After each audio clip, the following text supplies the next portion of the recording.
Hello friends, मैं पूनम कुमारी आप सभी का आपके अपने इस यूट्यूब चैनल पर बहुत बहुत स्वागत करती हूँ। दोस्तों, हम लोग भारतीय राज्य व्यवस्था में गवर्नर यानी राज्यपाल के बारे में पढ़ रहे हैं और राज्यपाल से संबंधित हमने उनकी नियुक्ति, उनके कार्यकाल, उनकी योग्यताएं, उनका शपथ यानी किस प्रकार से होता है, इन सब के बारे में हम लोग पिछली क्लास में पढ़ चुके हैं। तो आज की इस क्लास में जो है दोस्तों, हम लोग राज्यपाल की वेतन के बारे में जानेंगे, फिर उनकी कार्य और शक्तियों के बारे में जानेंगे। जानेंगे कि हमारे संविधान के द्वारा, हमारे संविधान निर्माताओं के द्वारा जो है गवर्नर को यानी भारत के जो विभिन्न राज्यों के राज्यपाल की नियुक्ति की जाती है, उनको क्या क्या संविधान के द्वारा शक्तियां दी गई है। तो आइए हम लोग क्लास को आगे बढ़ाते हैं और राज्यपाल के बारे में आगे जानने का प्रयास करते हैं। तो सबसे पहले दोस्तों, हम लोग राज्यपाल की कार्य और शक्तियों को जानने से पहले जो है हम लोग राज्यपाल के वेतन के बारे में जानेंगे। तो राज्यपाल के वेतन की अगर हम लोग बात करें दोस्तों, तो इनका वेतन जो है आपका 3.5 लाख रुपया जो है आपका इनका वेतन है। आपका 3.5 लाख रुपया जो इनका वेतन का निर्धारण किया गया है। तो हम लोग जानते हैं कि जो भी भारत के संविधान के द्वारा जो भी उच्च पद यानी दिए गए हैं, निर्मित किए गए हैं हमारे संविधान निर्माताओं के द्वारा, तो उनका जो वेतन का निर्धारण कैसे होता है दोस्तों, तो हम लोग जानते हैं कि संसद के द्वारा जो उनके वेतन का निर्धारण होता है, यानी संसद के द्वारा जो है सांसदों के वेतन का निर्धारण किया जाता है। तो ये हम लोग अच्छी तरह से जानते हैं और इसके तहत जो है अभी हमारे भारत के जो राष्ट्रपति है उनको 5 लाख दिया जाता है, उपराष्ट्रपति को 4 लाख दिया जाता है और राज्यों के जो गवर्नर है उनको 3.5 लाख रुपए वेतन दिया जाता है। तो दोस्तों, हमने पिछली क्लास में पढ़ा था कि जो मूल संविधान था, आर्टिकल आपका 163 में यह कहा गया था कि प्रत्येक राज्य के लिए जो है एक राज्यपाल जो है नियम यानी कि नियुक्त किए जाएंगे। तो 7वां संविधान संशोधन हुआ था आपका 1956 में।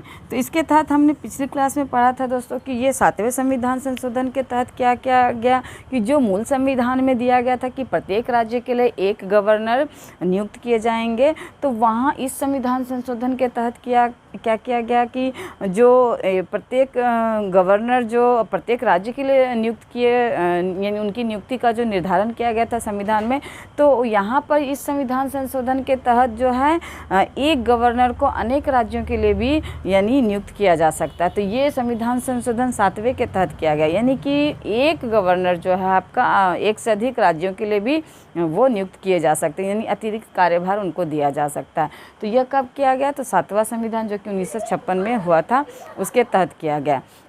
तो जब ये 7वां संविधान के तहत एक गवर्नर जो है आपका एक से अधिक राज्य के लिए यानी 2 राज्य के लिए हो सकता है, 2 से अधिक राज्य के लिए भी हो सकते हैं, तो उस स्थिति में इनका जो ये वेतन है दोस्तों 3.5 लाख रुपया।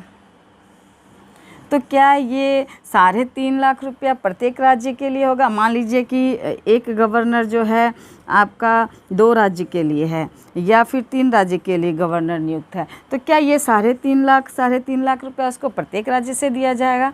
तो नहीं, ये 3.5 लाख रुपया वो एक राज्य का गवर्नर हो कि 2 राज्य का गवर्नर हो कि 3 राज्य के गवर्नर हो, उनको ये ही वेतन दिया जाएगा।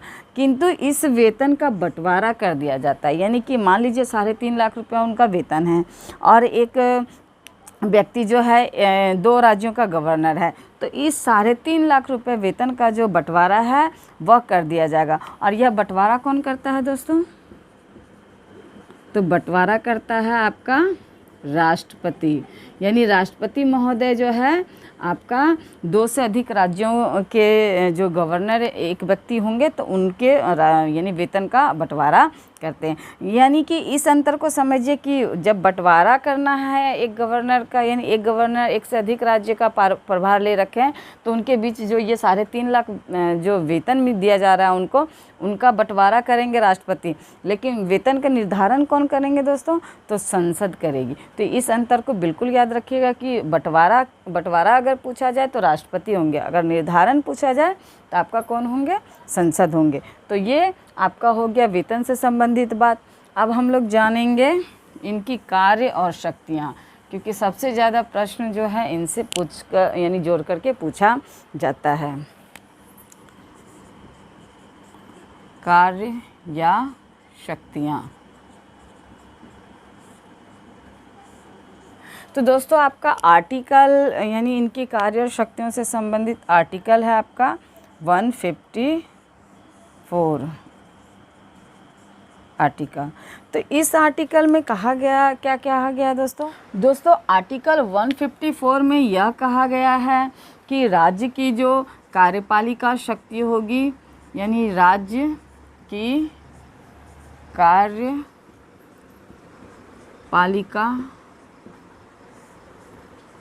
शक्ति राज्यपाल में निहित होगी। यानी कि आर्टिकल 154 यह कहता है कि राज्य की जो कार्यपालिका शक्ति होगी वह कहाँ होगी दोस्तों, तो राज्यपाल में निहित होगी, जिसका उपयोग यानी उस कार्यपालिका शक्ति का उपयोग जो है राज्यपाल जो है यानी या स्वयं करेंगे या अपने अधीनस्थों के माध्यम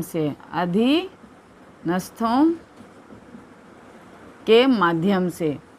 यानी कि आर्टिकल आपका 154 यह कहता है कि जो राज्य की जो कार्यपालिका शक्ति है वह कहाँ निहित होगी, तो समस्त कार्यपालिका शक्ति राज्यपाल में निहित होगी, जिसका उपयोग यानी उस शक्ति का उपयोग वो कैसे करेंगे, तो या स्वयं करेंगे या अपने अधीनस्थों के माध्यम से करेंगे। तो उनके अधीनस्थ कौन होंगे दोस्तों, तो उनके अधीनस्थ होंगे मुख्यमंत्री और मंत्रिपरिषद।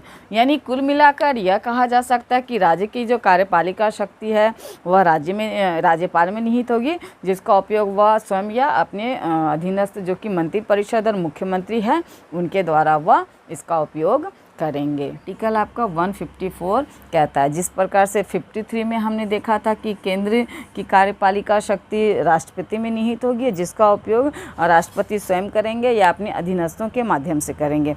उसी प्रकार राज्य की यानी प्रत्येक राज्य की कार्यपालिका शक्ति उस राज्य के गवर्नर में निहित होगी, जिसका उपयोग वो स्वयं करेंगे या अपने अधीनस्थों के माध्यम से करेंगे। तो आइए हम लोग देखते हैं कि किस प्रकार से जो है वह इन शक्तियों का उपयोग करते हैं।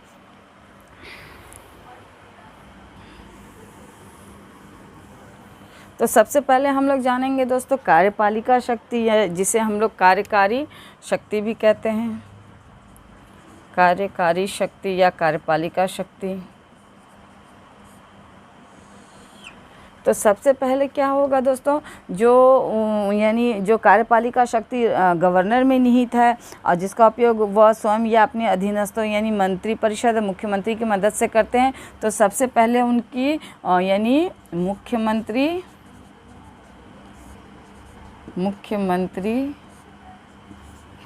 और मंत्रिपरिषद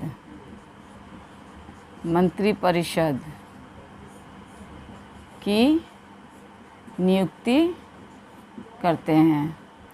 यानी चूँकि कार्यपालिका शक्ति के हेड खुद गवर्नर है और जिसका उपयोग वह स्वयं और मंत्रिपरिषद की सहायता से करते हैं, तो वह मुख्यमंत्री की सलाह पर मंत्रिपरिषद की नियुक्ति करते हैं। दूसरी जो आपकी कार्यकारी शक्ति है वह है महाधिवक्ता। तो जिस प्रकार हमने दोस्तों केंद्र में महान्यायवादी जिसे अटॉर्नी जनरल के नाम से हमने पढ़ा था, इससे रिलेटेड वीडियो भी अपलोड किया जा चुका है, तो आप लोग प्लेलिस्ट में जाके देख सकते हैं। तो उसी प्रकार केंद्र में महान्यायवादी जिस प्रकार से है उसी प्रकार से महाधिवक्ता स्टेट यानी राज्य में नियुक्त किए जाते थे। ये जो महाधिवक्ता है इसकी नियुक्ति कौन करते हैं, तो आपके गवर्नर करते हैं, यानी राज्यपाल जो है इसकी नियुक्ति करते हैं। ये हो गया आपका दूसरी शक्ति। तीसरी शक्ति में राज्य लोक सेवा आयोग। दोस्तों एक होता है केंद्र लोक सेवा आयोग जिसे हम लोग यूपीएससी के नाम से जानते हैं, एक होता है राज्य लोक सेवा आयोग जैसे कि बीपीएससी, जेपीएससी, यूपीपीएससी। तो ये सब क्या हो गया आपका राज्य लोक सेवा आयोग, यानी प्रत्येक राज्य के लिए जो है लोक सेवा आयोग की व्यवस्था की गई है। तो उसके अध्यक्षों की नियुक्ति भी कौन करते हैं, तो आपके गवर्नर करते हैं। यानी राज्य लोक सेवा आयोग के अध्यक्ष और सदस्यों की नियुक्ति आपके कौन करते हैं? तो आपके गवर्नर करते हैं। चौथी जो महत्वपूर्ण शक्ति है वह है वित्त आयोग के अध्यक्ष, यानी राज्य वित्त आयोग के अध्यक्ष की भी नियुक्ति करते हैं। उसके बाद पांचवी शक्ति के अंतर्गत आपका हो जाएगा राज्य निर्वाचन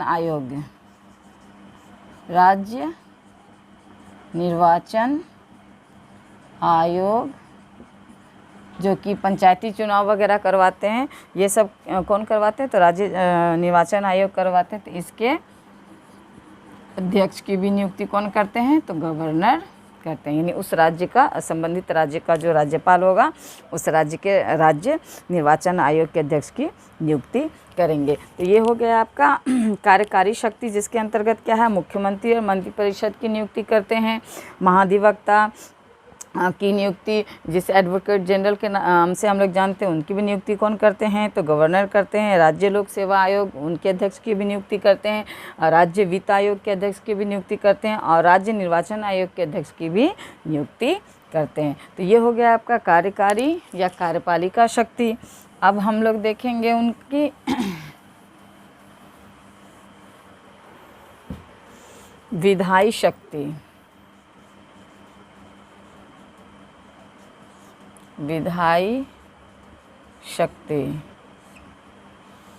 तो दोस्तों विधायी शक्ति के अंतर्गत जो है आपका आर्टिकल 168 जो है, इसमें कहा गया है कि यानी इसमें विधानमंडल का जिक्र किया गया है।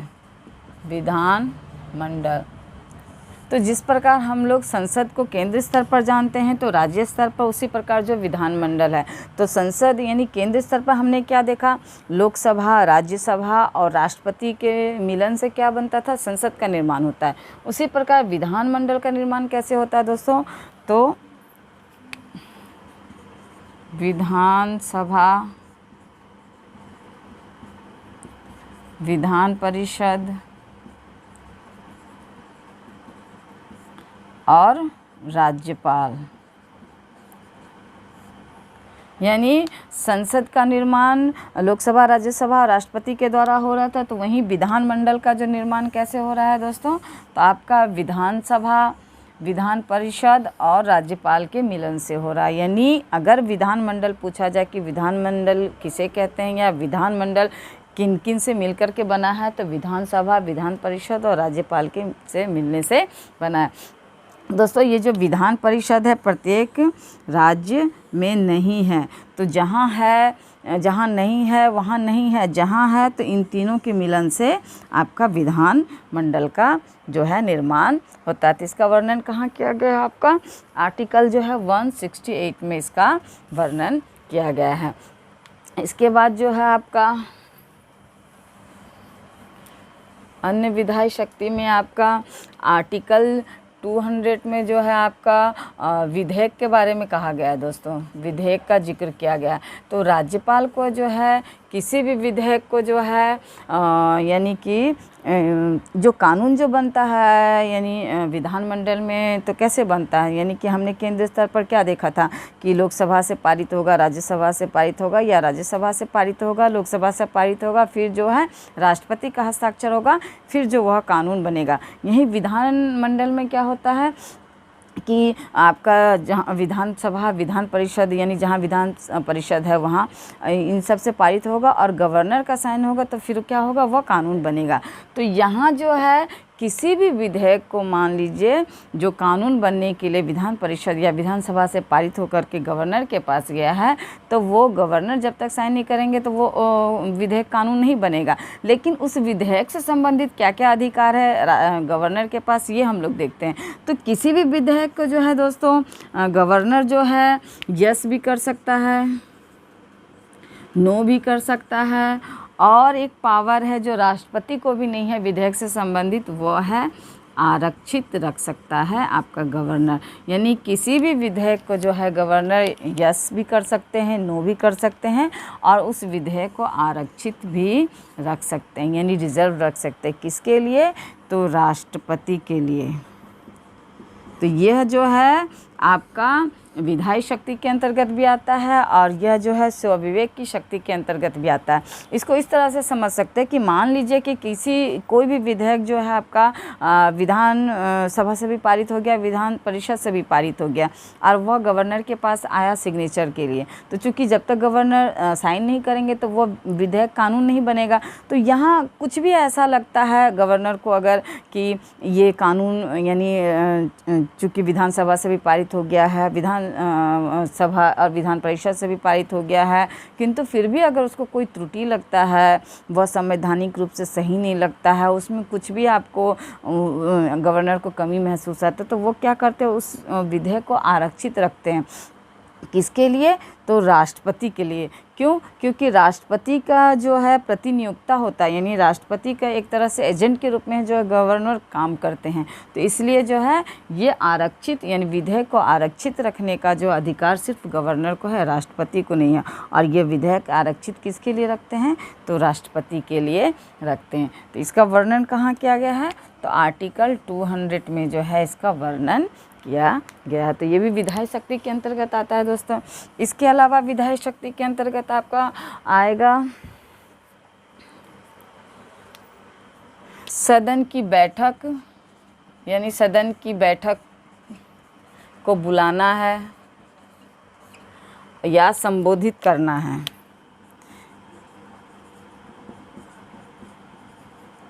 यानी सदन की बैठक को वो बुला भी सकते हैं और संबोधित भी कर सकते हैं। तो यह भी उनकी विधायी शक्ति के अंतर्गत आता है। इसके अलावा एक आंग्ल भारतीय की नियुक्ति भी वो करते हैं। हालांकि आपका 104वां संविधान संशोधन हुआ है आपका, उसके तहत जो है राष्ट्रपति जो 2 आंग्ल यानी एंग्लो इंडियन की नियुक्ति करते थे केंद्रीय स्तर पर और एक जो है राज्यपाल करते थे राज्य स्तर पर। तो इसको अभी क्या कर दिया गया है दोस्तों? रोका गया है। यानी कि इस 104वां संविधान संशोधन के तहत जो आंग्ल भारतीय की नियुक्ति का जो अधिकार है, यानी एक आंग्ल भारतीय आपका विधानसभा में और एक आपका केंद्रीय स्तर पर जो है 2 एंग्लो इंडियन का नियुक्ति का जो प्रावधान संविधान में दिया गया है राष्ट्रपति को और एक राज्यपाल को। तो इसको जो है यह अभी 104वां संविधान संशोधन के तहत जो इसको रोका गया, इसको रद्द नहीं किया गया दोस्तों। इस चीज़ को बिल्कुल यानी ये कन्फ्यूज़न बिल्कुल क्लियर कर लीजिए। इसको रद्द नहीं किया गया है, इसको रोका गया है। यानी राष्ट्रपति या राज्यपाल से यह शक्ति छीना नहीं गया है, इस शक्ति को अभी यानी इस शक्ति को रोका गया है, छीना नहीं गया। तो ये आपका एक आंग्ल भारतीय की नियुक्ति करते हैं आपके गवर्नर। इसके अलावा आपका आर्टिकल 213 के तहत जो है अध्यादेश जारी करने का अधिकार यानी शक्ति भी किसको मिला है? तो आपको गवर्नर को मिला है। यानी कि मान लीजिए कि किसी भी परिस्थिति में किसी भी कारणवश जो है विधानसभा की बैठकें नहीं चल रही हो और उस कंडीशन में कोई भी ऐसा यानी कानून बनाना हो जो कि उस राज्य के यानी संबंधित राज्य के लिए आवश्यक है, ज़रूरी है, तो वहाँ क्या होगा कि सिर्फ राज्यपाल के सिग्नेचर से जो है वह कानून बन जाएगा आपका। यानी राज्यपाल अध्यादेश जारी करेंगे और वह जो कानून का रूप ले लेगा। किंतु इसमें भी कंडीशन है कि जब विधानसभा की यानी कार्यवाही स्टार्ट होगी, यानी 6 माह के भीतर जो है उस अध्यादेश पर जो है विचार करके यानी विधानसभा और विधान परिषद से जो परमिशन लेना होगा। तो ये अध्यादेश जारी करने का अधिकार गवर्नर को आर्टिकल आपका कहाँ दिया गया है? 213 के अंतर्गत आपका दिया गया है। इसके बाद एक और है विधान परिषद के 1/6 सदस्यों को मनोनीत करने का। तो हम लोग जानते हैं कि विधान परिषद के जो 1/6 सदस्य हैं उनको मनोनीत करने का अधिकार भी जो हमारे यानी गवर्नर को दिया गया है। तो चलिए, ये हो गया दोस्तों आपका विधायी शक्तियाँ, यानी विधायी शक्तियों से संबंधित ये बातें थी। आगे हम लोग जानेंगे न्यायिक शक्ति। न्यायिक शक्ति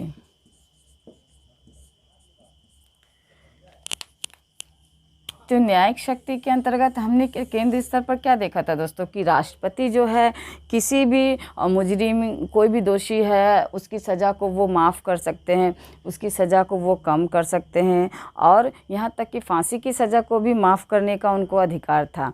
किंतु यहाँ राज्य स्तर पर क्या है दोस्तों, राज्यपाल जो है माफ़ी यानी सज़ा को कम कर सकते हैं,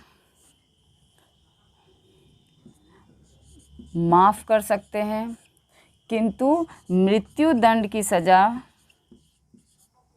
को वो माफ़ नहीं कर सकते हैं। और हमने राष्ट्रपति में क्या देखा था, कि राष्ट्रपति को यह अधिकार दिया गया था कि वह मृत्युदंड की सज़ा को भी जो है माफ़ कर सकते थे। तो यहाँ पर राज्यपाल को मृत्युदंड की सज़ा को जो है माफ़ करने का अधिकार नहीं दिया गया। हाँ, वह राज्यपाल जो है मृत्युदंड की सज़ा को आजीवन कारावास में बदल सकते हैं।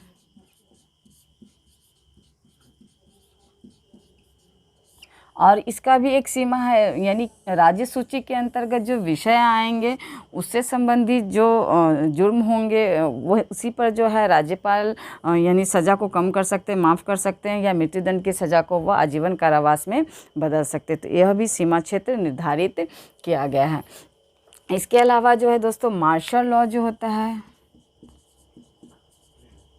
मार्शल लॉ पर जो है इनको यानी कुछ भी अपनी सज़ा, यानी ये जो अधिकार है मार्शल लॉ पर जो है लागू नहीं होता है। ये सारा अधिकार जो है यानी केंद्र स्तर पर राष्ट्रपति को तो मार्शल लॉ पर जो है ये सारा कुछ करने का अधिकार है, बट राज्यपाल को यानी गवर्नर को यह अधिकार नहीं दिया गया है। तो ये अंतर आप समझ लीजिए केंद्र स्तर पर और राज्य स्तर पर क्या क्या व्यवस्था है। अब हम लोग देखेंगे आपका विवेकाधीन शक्ति।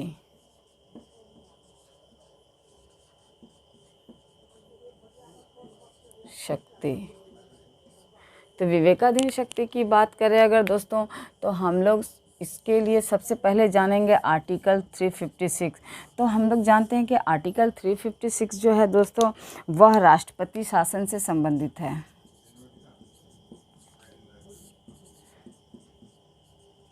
तो ये जो राष्ट्रपति शासन जो कि आर्टिकल 356 के तहत जो लगता है दोस्तों किसी भी राज्य में, तो वह कैसे लगता है, तो वह जो है राज्यपाल की अनुशंसा पर, यानी राज्यपाल यह राष्ट्रपति को लिख करके देते हैं कि उस राज्य का यानी संबंधित राज्य का जो है जो संवैधानिक तंत्र है विफल हो गया है, या संविधान के अनुसार जो उस राज्य का शासन नहीं चल रहा है, तो वहाँ पर जो है राज्यपाल की अनुशंसा पर राष्ट्रपति जो है उस संबंधित राज्य में राष्ट्रपति शासन लगाते हैं। तो ये उनकी विवेकाधीन शक्ति के अंतर्गत आपका आता है।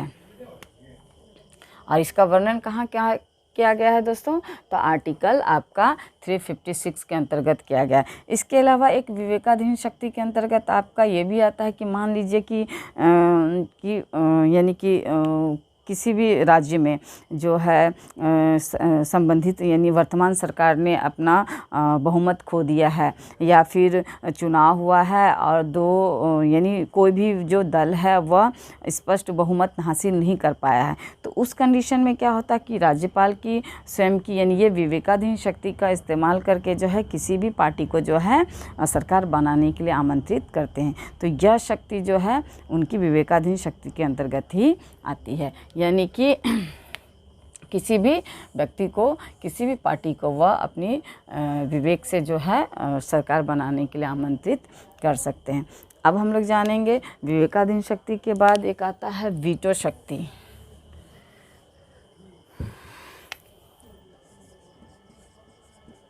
वीटो शक्ति, तो वीटो शक्ति के अंतर्गत वही हुआ दोस्तों, हमने आर्टिकल 200 में जो पढ़ा था, तो 200 आर्टिकल में हमने क्या पढ़ा था कि किसी भी विधेयक को जो है राष्ट्रपति यस और नो कर सकते हैं, यस और नो कर सकते हैं, और उसको आरक्षित